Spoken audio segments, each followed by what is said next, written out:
تو کیا جزیہ لگایا ہے آپ نے؟ کیا کیا ہے وہاں پہ؟ جو لاہور میں 500 وہاں 5000 ہے. تو یہ تو ریونیو کلیکٹ کرنے کا مسئلہ ہے. چلان کا مقصد کیا ہوتا ہے؟ اسلام آباد میں بھی ریٹس بڑے ہیں موٹر وے پہ. کتنے بڑے؟ اسلام آباد میں بھی جرمانہ بہت کوئی ہزاروں میں. شہر کے کو مقابلہ موٹر وے سے نہیں کرتے نا. شہر کے مسئلے الگ ہوتے ہیں. شہر میں رش زیادہ ہوتا ہے, غلطی کے امکانات زیادہ ہوتے ہیں.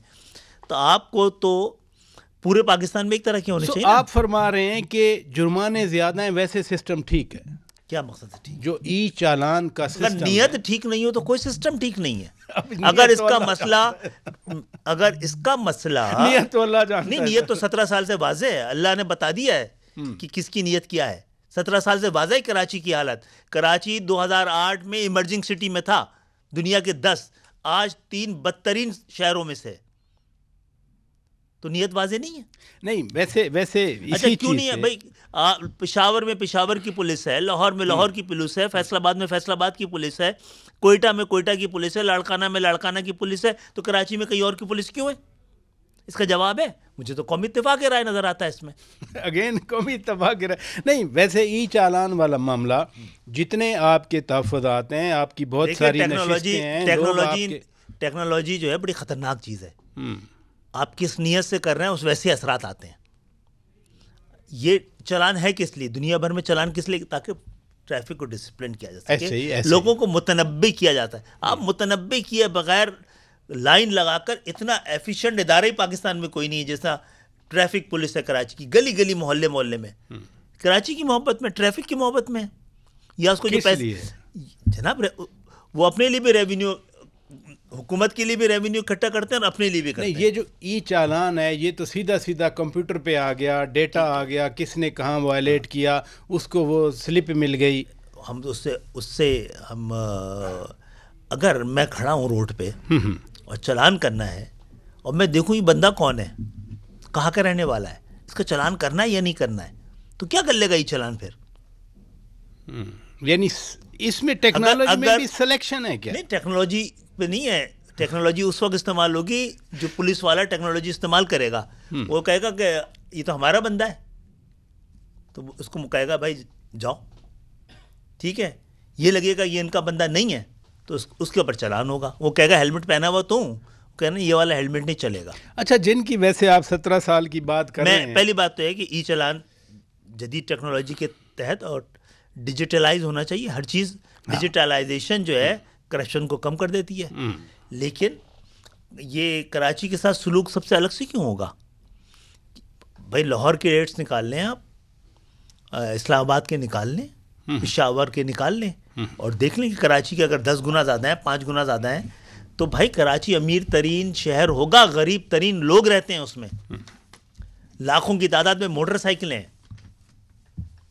آپ موٹر سائیکل, اچھا پھر موٹر سائیکلوں گاڑیوں پہ چلان لگ رہا ہے, نہ منی بس کا چلان ہو رہا ہے, نہ ڈمپر کا ہو رہا ہے, نہ جو اربوں روپے کمانے والے جو واٹر ٹینکرز ان کا چلان ہو رہا ہے. نہیں, یہ واقعی مجھے, چونکہ ہم تو آپ سے جاننے کی کوشش کر رہے ہیں کہ ای چالان جب کیمرہ کیپچر کر رہا ہے اس میں ڈمپر بھی آئے گا, اس میں بس بھی آئے گی, اس میں ٹرالر بھی آئے گا. اعلیٰ ترین قسم کے اور جدید ترین قسم کے یہ جو ڈیجیٹل سسٹم ہے وہ مجھے سمجھ میں نہیں آ رہا ہے کہ اس میں خاصی طبقہ کیوں نشانہ بننے کا. میں تو خود حیران ہو رہا ہوں آپ کی باتوں سے. بہرحال پہلی بات تو یہ ہے کہ میں اس طرح کی ہر ٹیکنالوجی کے استعمال کا خیر مقدم کرتا ہوں پاکستان میں. ٹھیک ہے. اور ٹیکنالوجی کے استعمال میں سب سے خطرناک چیز یہ ہے, چاہے یہ فون ہو, آپ اپنے بچوں کو بچاتے ہیں نا اس سے, استعمال بھی کر سکتے ہیں. تو اس میں دونوں چیزیں, اس میں ڈیول بھی ہے اور اس میں ساری بینیفٹس بھی ہیں. سرٹنلی ٹیکنالوجی ہے, اس کا استعمال ہی ڈٹرمن کرتا ہے وہ اچھی ہے یا نہیں.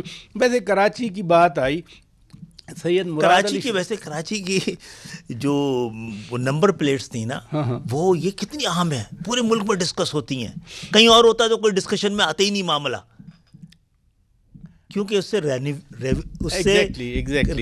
عزت بے نیت یہ نہیں ہوتی کہ ڈسپلن ہو جائے, نیت یہ ہوتی کہ ریونیو اکٹھا ہو جائے. اچھا، ویسے کراچی کی بات ہو رہی ہے، سید مراد علی شاہ صاحب پرسوں چوتھ کہہ رہے تھے کہ کراچی میں آنے والی تبدیلی نیو یارک تک پہنچ گئی، کیونکہ ادھر بھی نوجوان میئر بیرسٹر مرتضیٰ وہاب صاحب آ گئے اور نیو یارک میں بھی دیکھیں تعلیم ممدانی صاحب آ گئے. تعلیم کافی نہیں ہوتی ہے، اس سے دانش کو کشید کرنا پڑتا ہے، ٹھیک ہے نا. وہ اور وہ کا کیا مقابلہ ہے بھائی میرے بھائی. وہاں پہ تو یہ والی اس بری بدترین شکل کی جیری مینڈنگ ہوئی ہوگی کیا پہ کہ کچھ کانسٹیچوئنسی 8,000 کی ہوں اور کچھ 80,000 کی ہوں. روٹی کپڑا مکان کا نعرہ ہے، یعنی روٹی کپڑا مکان منشور کا حصہ ہے. اس نے بھی ممدانی صاحب نے بھی روٹی کپڑا مکان کا منشور. اچھا وہ تو لیفٹ کے ہیں نا، کوئی جاگیردار بھی لیفٹ کا ہو سکتا ہے کیا؟ پاکستان تو یہ اپنے تاریخ کا سب سے بڑا دھوکہ کھا چکا ہے. جتنے لیفٹسٹ تھے نا پیپلز پارٹی میں، سب سے پہلے ان کو جوتے لگے ہیں. تاریخ نکالیں نا، جے رحیم ہو، معراج محمد خان ہو، وہ اقتدار میں آنے کے بعد کہاں رہے وہ؟ کس بات کی لیفٹ کی پارٹی؟ بھئی جاگیردار لیفٹ کا ہو سکتا ہے کیا؟ وہ تو کیپٹلسٹ نظام سے بھی پیچھے کی بات ہے. نظریہ ہوتا ہے نا سر. نظریہ ہوتا تو امپلیمنٹ بھی ہوتا ہے نا. ایک شعور تو دیا نا نظریے نے. کس نے کیا شعور دیا؟ یہ جو کیا پاکستان میں پہلے کے مقابلے میں آج زیادہ بدترین شکل کا جاگیردارانہ نظام ہے. شعور کہاں سے آیا؟ آواز تو یہ تو دھوکہ ہوا نا، دھوکہ ہوا. آپ نے پھر بدلتے گئے سوشلسٹ کوئی بھی نہیں رہا آپ کے ساتھ. یہ جو اب ڈیبیٹ یہ دوسری جانب جا رہی ہے، چلی جائے گی. لیکن جو لینڈ ریفارمز ہوئیں پیپلز پارٹی کے دور میں، پھر ضیاء الحق صاحب نے تو ان کو سپریم کورٹ کے ذریعے ریورس کروایا. لینڈ ریفارم جو انڈیا نے 1949-50 میں کر دی تھیں، وہ 70s میں آ کے ایفرٹ کی. یہ تو بڑی ڈیٹیل پہ بات کرنے کی ضرورت ہے. ایگزیکٹلی. تو وہ آپ دوسری جانب چلے جائیں گے. ہاں ایگزیکٹلی. میں بریک لیتا ہوں ناظرین. بریک کے بعد جب واپس آئیں گے تو ہم ذرا 27ویں آئینی ترمیم پر بات کرنا چاہ رہے ہیں، کیونکہ خوشائند جیسے میں نے کہا آرٹیکل 243 پر اتفاق ہونا خوشائند ہے. باقی معاملات پہ مشاورت جاری ہے. کیا ہوگا؟ ڈاکٹر صاحب کل وزیر اعظم صاحب سے بھی ملے تھے وفد کے ہمراہ. بات کرتے ہیں ایک بریک کے بعد. Stay with us. Welcome back ناظرین. آپ روبرو پروگرام دیکھ رہے ہیں اور ہم بات کر رہے ہیں ملک کی سیاسی صورتحال کے حوالے سے. ڈاکٹر صاحب، جس طرح پیپلز پارٹی کی سینٹرل ایگزیکٹو کمیٹی نے آج بھی اجلاس، بٹ کل تو انہوں نے کلیئر کر دیا تھا، تو حکومت نے کیا پہلے ہوم ورک مکمل نہیں کیا تھا؟ اتحادیوں کو اعتماد میں نہیں لیا تھا؟ پیپلز پارٹی تو سب سے بڑی اتحادی جماعت ہے.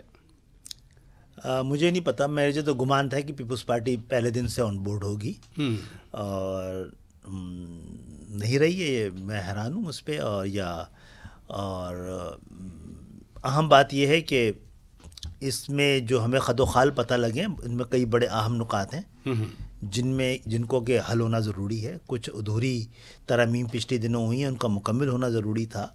اور پھر پاکستان جس اہم ترین دور سے گزرا ہے، یہ سال پاکستان کے لیے بڑا اہم رہا عالمی طور پہ بھی خود کو منوانے پہ. بھارت کی اور بھارت کی برتری کا جو ایک جھوٹا امیج بنا ہوا تھا، وہ چند دنوں میں توڑ کر رکھ دیا گیا. تو اس معاملے کو اب پیچھے نہیں جانا چاہیے. پاکستان کے انٹرنیشنل جو مقام بن سکتا ہے، جو بننا چاہیے، پاکستان ملت اسلامیہ کے لیے ماڈل بننا تھا، اسے منڈی نہیں بنانا ہے. وہ اقوام عالم میں سر اٹھا کے چلانے کے لیے بنا گیا ہے. اب موقع مل رہا ہے. تو اس حوالے سے اگر آئینی اصطلاحات کی ضرورت ہے تو ہمیں ضرور اس کا ساتھ دینا چاہیے. اور میں بھرپور ایم کیو ایم تو ظاہر ہے اس حوالے سے اس کا نقطہ نگاہ بڑا اہم رہا ہے. اسی طرح پاکستان میں سیاست کا اور جمہوریت کا استحکام بھی بڑا ضروری ہے.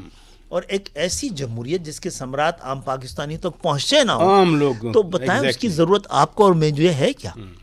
تو ہم نے 26ویں ترمیم کے وقت بھی 26ویں ترمیم کے وقت بھی اور 27ویں ترمیم کے وقت بھی آرٹیکل 140 کی بات کی ہے. آرٹیکل کیا یہ ایم کیو ایم کے منشور کا آرٹیکل ہے؟ نہیں، یہ پاکستان کے آئین کا آرٹیکل ہے بھائی. اچھا، کل آپ نے وزیر اعظم صاحب میں بڑی اہم بات کر رہا ہوں. جی یہ ایم کیو ایم کا مطالبہ کیوں ہے بھائی؟ یہ ایم کیو ایم کا مطالبہ نہیں 140 ہے، یہ آئین کا تقاضا ہے. اور اس آئین کے تقاضے کے بعد یہ سپریم کورٹ کا فیصلہ ہے. اس کو ایم کیو ایم کا مطالبہ نہ سمجھا جائے. یہ ایم کیو ایم آئین کی حرمت کے لیے لڑ رہی ہے. اس کو صرف ایم کیو ایم کا مطالبہ کیوں سمجھا جاتا ہے؟ اس لیے کہ ایم کیو ایم پیش کر رہے، دوسرے نہیں چاہتے. یہ واحد ذریعہ ہے کہ جس کے ذریعے آپ مجھے بتائیں کیا سارا اختیار اور حق جو ہے ووٹ لینے والے کا ہے، ووٹ دینے والے کا نہیں ہے. اختیار تو حق تو ووٹ دینے والے کا ہے. اچھا تو آپ نے کون سا میکینزم رکھا ہوا اس تک؟ اگر گلی محلے کے اب یہ اختیار ہوگا وزیر اعلیٰ کو تو کیسے ممکن ہو سکے گا؟ کراچی جو ہے پینے کے پانی کا ڈبل ٹیکس بھی دے رہا ہے اور پانی خرید بھی رہا ہے، وہ سالڈ ویسٹ کا ٹیکس بھی دے رہا ہے اور کنڈی مین کو بھی بلا رہا ہے. آپ نے اہم بات کی، باقی سیاسی جماعتیں کیوں نہیں اونرشپ دیتی؟ 140A جو کہ نیسیسرلی آئین کا حصہ ہے اور سپریم کورٹ کا آرڈر ہے اس پہ. دیکھیں پاکستان میں کہنے کی اجازت دیجیے نا، پاکستان میں تو جاگیردارانہ جمہوریت ہے نا، جس میں موروثی سیاست ہے نا، یہ نہیں ہے. کراچی میں کبھی بھی نہیں رہی ہے، ایم کیو ایم سے پہلے بھی اس شکل میں نہیں تھی. ایم کیو ایم نے اس کو برقرار رکھا ہے. تو پھر مڈل کلاس کے لوگوں کو ایوان میں بھیجا ہے، جو لوگ 10 روپے خرچ نہیں کر سکتے ان کو ایوان میں بھیجا ہے. نہیں، پی ٹی آئی 3 سال 3.5 سال حکومت کی، وہ بھی تو موروثی سیاست کے خلاف ہی نعرے اب تک لگاتے ہیں. اچھا دیکھیں نعرے لگانے سے کیا فرق؟ ایم کیو ایم بھی نعرے ہی لگاتے رہے اب، اور یہ نہ کرے تو کون کیا بگاڑ لے گا ہمارا؟ اب آپ کو سمجھنا ہے پی ٹی آئی کے کون سے بڑے لیڈر تھے جن کے اولادیں نہیں تھیں ایوانوں میں. مزے کی بات ہے، جاگیردار بھی ہیں، سجادہ نشین بھی ہیں، لیفٹسٹ بھی ہیں، اور پڑھ کے پھونک بھی رہے ہیں. یار یہ تو بڑا کانٹرڈکشن ہے بھائی. اچھا، back to this 27th amendment. Doctor صاحب آپ سے بات کرنے کا اس لیے بھی اچھا لگتا ہے کہ بہت سارے موضوعات جو عوامی موضوعات ہیں وہ آپ کے ذریعے عوام تک پہنچتے ہیں. لیکن بیک ٹو 27th امینڈمنٹ، کابینہ کا اجلاس بلایا گیا، آج ہونا تھا، پیپلز پارٹی کی ہاں سے پہلے بلا لیا گیا، پھر خبریں لگوائی گئیں کہ جمعے کو یعنی آج وہ پیش کی جائے گی 27ویں آئینی ترمیم پیپلز پارٹی کے فیصلے سے پہلے. پھر یہ کہا گیا کہ ہمارے پاس 2/3 اکثریت فار گرانٹیڈ ہے پیپلز پارٹی کے فیصلے سے پہلے. یہ سوچا کیوں نہیں گیا؟ کیونکہ جنہوں نے 18ویں ترمیم پاس کی، جنہوں نے NFC ایوارڈ بنایا، وہ رجسٹ تو بھی کر سکتے ہیں نا. مجھے نہیں پتا کہ اس حوالے سے اندرونی سفارتکاری کیا رہی ہوگی اور کیا سیاسی حوالے سے مذاکرات رہے ہوں گے. یہ بات طے ہے کہ اگر کوئی سینسیٹیو چیز تھی اس کو نکال کے باقی حوالے سے تو 6 مہینے پہلے سے تیاری کر لینی چاہیے تھی. ہم نے بھی پہلے کہا تھا کہ بتائیے کہاں انگوٹھا لگانا ہے بھائی. لیکن پھر ہمیں جو خط و غال بتایا، ہمیں اس میں ایک سب سے بڑی اچھی اور بڑی خبر یہ تھی کہ انہوں نے کہا کہ آرٹیکل 140A جو کہ ایم کیو ایم کا مطالبہ ایس سچ نہیں ہے، آئین کا تقاضا ہے، سپریم کورٹ کا فیصلہ ہے، اس کو 27ویں ترمیم کا حصہ بنایا جائے گا. تو ہم سمجھتے ہیں اس سے الگ ہم نے اپنی، اگر آپ ایم کیو ایم کی پوری تاریخ دیکھیں گے، ہم نے وزارتوں کا مطالبہ تو نہیں کیا بڑھانے کم کرنے کا، بدلنے کا. ہم نے تو اپنے لیے الگ سے پیکج نہیں مانگا اس کے لیے. ہم نے اپنی سیاسی ضرورت اور تنظیمی ضرورت کے لیے ایک لفظ بات نہیں کی ہے. ہم نے پاکستان کے یہ کراچی کے لیے کیا 140A کے بعد طے ہو جائے گا؟ یہ آپ کی پورے پاکستان کے لیے، پورے پاکستان. کل جب آپ کی ملاقات ہوئی تو وزیر اعظم صاحب نے آپ کے اس مطالبے کے جواب میں جو کہ 140A کی عمل درآمد پہ ہے، کیا کہا وزیر اعظم صاحب؟ انہوں نے کہا کہ آپ سے ہم نے وعدہ کیا تھا اور اس حوالے سے ہم اپنا وعدہ پورا کریں گے. کب؟ اسی 27ویں ترمیم کا حصہ بنائیں گے آرٹیکل 140A کو. اور بہت خوش آئند بات یہ تھی کہ پنجاب اسمبلی نے اس کو پاس کیا. اب پاس کس نے کیا؟ مسلم لیگ نے اکیلے نہیں کیا. انہوں نے، میں ان کو بڑا شکر گزار ہوں، پاکستان کے لیے بہت حوصلہ افزا بات ہے کہ اس میں پیپلز پارٹی بھی شامل تھی. اب پیپلز پارٹی یہ تو نہیں کہہ سکتی نا کہ یہ چیز پنجاب میں حلال ہے اور سندھ میں حرام ہے. ویسے تھوڑا سا اگر آپ ہمیں گائیڈ کر دیں، 140A میں آپ کیا چاہتے ہیں کہ عمل درآمد، جب آئین کا آرٹیکل تو ہے، اس کو 27th امینڈمنٹ کا کیسے حصہ بنایا جائے؟ آرٹیکل ہے، سپریم کورٹ کا آرڈر ہے، امپلیمنٹ کے لیے بنایا جائے نا. دیکھیں اچھا، یہ عیاشی پاکستان کے حکمرانوں کو ہے کہ آئین کے جس آرٹیکل کی مرضی ہو آپ اس پہ عمل کریں اور جو آرٹیکل پہ مرضی نہ ہو. اچھا وہ کیا عمل درآمد میں کیا ہوگا سر؟ اچھا عمل درآمد میں آرٹیکل 140A یہ تقاضا کرتا ہے، ایک ایسی حکم دیتا ہے، سپریم کورٹ کا حکم آ گیا کہ حکم بھی آ گیا نا کہ ایک ایسی بلدیاتی حکومت، ایک ایسی شہری حکومت، ایک ایسی دیہی حکومت، ایک ایسی ڈسٹرکٹ گورنمنٹ جو مالیاتی طور پر، سیاسی طور پر اور انتظامی طور پر مکمل طور پر خود مختار ہو. وہ تقاضا کرتا ہے کہ جس طرح وفاقی حکومت ہے، صوبائی حکومت ہے، اسی طرح بلدیاتی حکومت بھی ہو، جس کا فیصلہ وزیر اعظم یا وزیر اعلیٰ نہ کریں، آئین اور قانون کریں، جو کہ ایک الیکٹڈ میئر ہو، اپنی مدت پوری کرے، مدت پوری کرنے کے بعد اس کی جگہ عبوری ایڈمنسٹریٹر یا عبوری میئر آئے, وہ 90 دن میں الیکشن کروائے اور اقتدار یعنی منتقل ہو اب جائے. یہ چیزیں, ایک تو 5 سالہ مدت کی آئینی گارنٹی ہو, جی دوسرا یہ ہے کہ میئر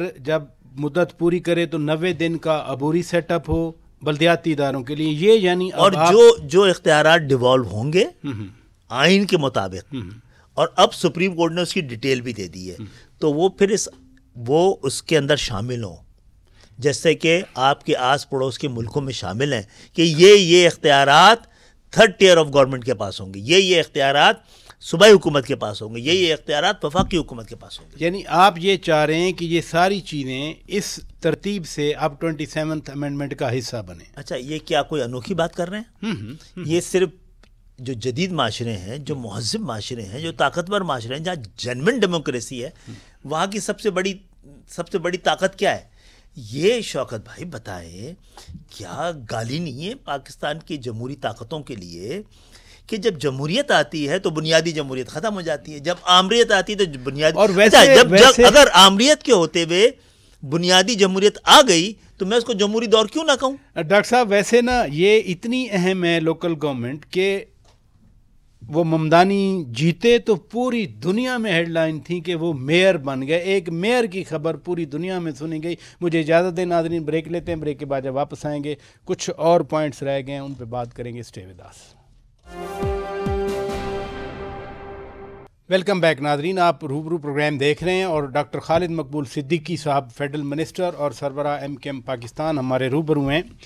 ڈاکٹر صاحب, NFC ایوارڈ جو پیپلز پارٹی کلیم کرتی ہے اور رائٹلی کلیم کرتی ہے کہ ہم نے صوبوں کو ایمپاور کیا ہے, MKM پاکستان واقعی چاہتی ہے کہ صوبوں کا شیئر کم ہو جائے اور مرکز کے پاس شیئر زیادہ رہے؟ نہیں جی, یہ بات جو مکمل کی ہے یہ ہم نہیں چاہتے کہ صوبوں کا شیئر کم ہو جائے اور مرکز کا بڑھ جائے.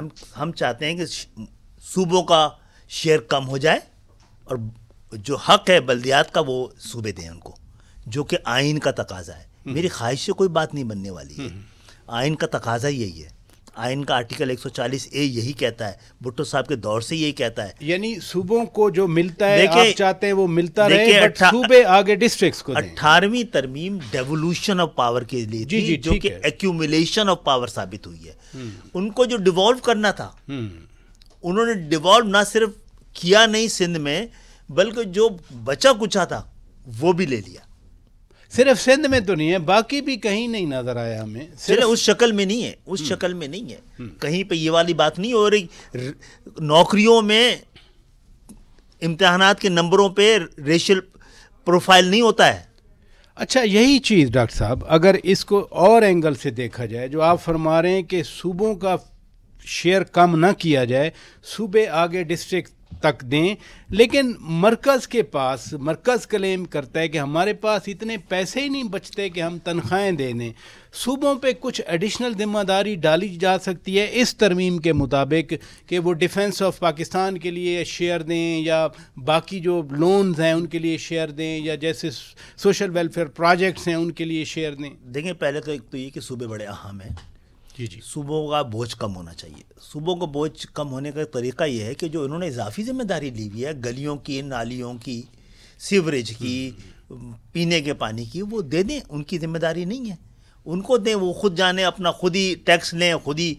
کوئی احسان تو نہیں کریں گے نا, اپنے پاس سے تو نہیں دے گا کوئی حکمران, اپنے پاس سے تو نہیں دیتا نا. ٹیکس کہیں سے آتا ہے, سرکاری خزانہ ہے. NFC کے حق میں ہے, لیکن اس کو مشروط کرتے ہیں PFC سے. یعنی یہ جو 7th ایوارڈ تھا اس میں جو شیئر ہے آپ اس کو ٹچ چھیڑنا نہیں چاہ رہے, آپ کہتے ہیں صوبے آگے بھی دیں. نہیں, اس کو مشروط کرنے کی ضرورت ہے پروونشل فائنانس کمیشن سے, اس کو آئین کا حصہ بنانے کی ضرورت ہے. ایک ہی چھت کے نیچے, ایک ہی وقت اور ایک ہی فارمولے کے تحت وفاق صوبوں کو دے, اور وہیں بیٹھے بیٹھے صوبے نیچے کی منتخب بلدیاتی حکومتوں کو دے دیں. یعنی اچھا, اب اس وقت کا مطالبہ ہماری جانب سے یہ, تو ہمارا تو نہ کراچی میں کوئی میئر ہے, نہ حیدرآباد میں میئر ہے, نہ پاکستان میں کہیں ہمارا کوئی میئر ہے. ہم لڑ رہے ہیں نا. پھر بھی ہم تو چاہ رہے ہیں اگر پیپلز پارٹی کا غلط طریقے سے بھی بن گیا ہے کراچی کا, تو اس کو اختیار دیا جائے نا. آپ اپنے میئر کو دیتے ہوئے بھی ڈر رہے ہیں, تو کیسے بات بنے گی؟ یہ جو الیکشن کمیشن کے حوالے سے بھی کچھ تجاویز ہیں، یہ کیا ہیں؟ اسی میرے خیال الیکشن کمیشن کے بہت سارے ایشوز بہت ساری ابہام کی وجہ سے وہ کیا ابہام رکے میں، جس میں کہ جو اس کے ممبرز ہیں ان کی تعیناتی ہے، ان کی مدت ہے، ان کو بدلنے کا طریقہ ہے، اور میرا خیال ہے موجودہ الیکشن کمیشن کے حوالے جو چیف الیکشن کمشنر ہیں ان کی مدت کا مسئلہ ہے، ان کی تعیناتی کا مسئلہ ہے، اس میں اگر کچھ ابہام ہے تو ان کو درست ہونے کی ضرورت ہے۔ یعنی ابھی تو ہے نا کہ جو جب تک کنسنسس نہیں ہوتا prime minister and leader of the opposition میں، تو پھر جو انکمبینٹ چیف الیکشن کمشنر ہوں گے وہ موجود رہیں گے۔ کیا یہ طریقہ کار تبدیل کرنا ہے؟ ابھی اس پہ مزید بحث میرا خیال ہے جاری ہے، اور اس کے لیے کوئی بہتر طریقہ نکالنا چاہیے۔ اپوزیشن بھی بڑی اہم ہے، اور اپوزیشن کو بھی، حکومت کی ذمہ داری ہے کہ اپوزیشن کو اعتماد ملے، اور اپوزیشن کو بھی دیکھنا ہے پاکستان کے حالات کو، پاکستان کی ضروریات کو، اور یہ کہ ایوان کو، اگر آپ نے ایوان میں جہاں پہ آپ کو بھیجا کہ اپنے علاقوں کو ریپرزینٹ کرنے اور پاکستان کو ریپرزینٹ کرنے، وہاں پہ آپ کو ذمہ داری کا مظاہرہ کرنا چاہیے۔ ویسے پی ٹی آئی نے تو جیسے یہ آئیڈیا آیا، اپوزیشن پی ٹی آئی ہے، اب پی ٹی آئی نے کہا کہ ہم مسترد کرتے ہیں مکمل طور پر۔ آج بھی اسپیکر ایاز صادق صاحب کے ساتھ پی ٹی آئی کے ارکان کی ملاقات ہوئی، تو 26 امینڈمنٹ کے ٹائم کچھ انہوں نے تجاویز دی تھیں، اور ان کی تجاویز تھرو مولانا صاحب شامل بھی ہوئی تھیں۔ آپ سمجھتے ہیں کہ اب بھی پی ٹی آئی جو آپ فرما رہے ہیں کہ ان کو ایوان میں عوام نے بھیجا ہے، کنٹریبیوٹ کریں، ان پٹ دیں، کچھ نہ کچھ تو ان کو بتائیے کہ نعروں سے مسئلہ حل ہو سکتا ہے؟ نعرے تو ایوان سے باہر لگانے کے ہیں نا، ایوان کے اندر لگانے کے تھوڑی ہیں۔ یہاں تو مکالمہ ہی واحد طریقہ ہے نا۔ آپ کو ہے، آپ ایوان میں کھڑے ہو کے ایک ایک نقطے پر حکومت کو لاجواب کر دیں نا، تاکہ آپ کی بات اگر حکومت نہ بھی مانے تو دنیا تو سنے گی آپ کی۔ تو آپ کوئی لاجک سے بات کرنے کی تو کوشش کریں، کوئی دلیل تو دکھائیں، اور دلیل سے ہی فیصلہ ہونا چاہیے نا۔ یعنی روٹ کے منہ دوسری طرف کر کے شور مچانے سے، ہنگامے کرنے سے تو بات بنے گی نہیں۔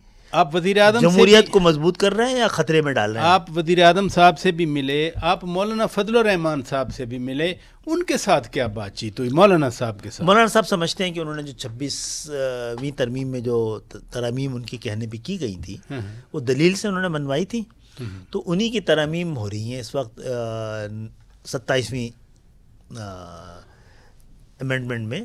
تو ان کا کہنا تھا کہ یہ بہت جلدی ہو رہی ہے، اس طرح کے کوئی نظیر نہیں ہے، لیکن پاکستان بھی ایک بڑے اہم موڑ سے اور ماحول سے گزر رہا ہے، اور جہاں پہ جو ضرورت ہے، اگر ہم چڑھی گئے ہیں حالات نے، اور ہمارے افواج نے، اور پاکستان کی بہتر سفارتکار نے، اور ہندوستان کے غلط فیصلوں نے آپ کو اگر پٹری پہ ڈال دیا ہے، تو جناب قوم کو لے کے آگے چلنے کی بات کریں۔ وہ پٹڑی پہ تو ایسا ڈالا ہے، ادھر ادھر کی چھوڑیں۔ صدر ٹرمپ ڈیلی پاکستان کی تعریف کر رہے ہیں، وہ ہر دوسرے دن پاکستان کی قیادت کی تعریف کر رہے ہیں۔ وہ پہلے 5 جہاز پہ آئے، پھر 6 پہ آئے، پھر 7 پہ آئے، کل سے وہ کہہ رہے ہیں کہ نہیں 8 جہاز گرے تھے، کیونکہ 7 تو پہلے تباہ ہوئے۔ بس دعا کریں، ٹرمپ صاحب کی تعریف سے زیادہ ضروری ہے کہ پاکستان کی 25 کروڑ عوام پاکستان کے حکمران کے لیے، پاکستان کے لیے، پاکستان کے نظام اور جمہوریت کے لیے دعاؤں کے لیے ہاتھ کھڑا کرے۔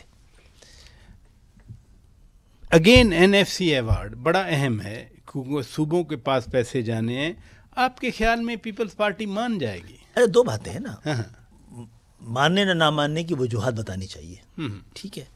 آپ مان کے کہاں خرچ کر رہے ہیں؟ جو مل رہا ہے پاکستان پیپلز پارٹی کو میرے خیال ہے 22,500 ارب ملے ہیں نا 15 سالوں، اب تو زیادہ سال ہو گئے، اب مجھے نہیں پتا کتنا ہے۔ تو وہ کم پڑھ رہے ہیں تو کیوں پڑھ رہے ہیں؟ اگر وہ کم پڑھ رہے ہیں تو صرف پیپلز پارٹی کا ایشو ہے یا پورے پاکستان کا ایشو ہے؟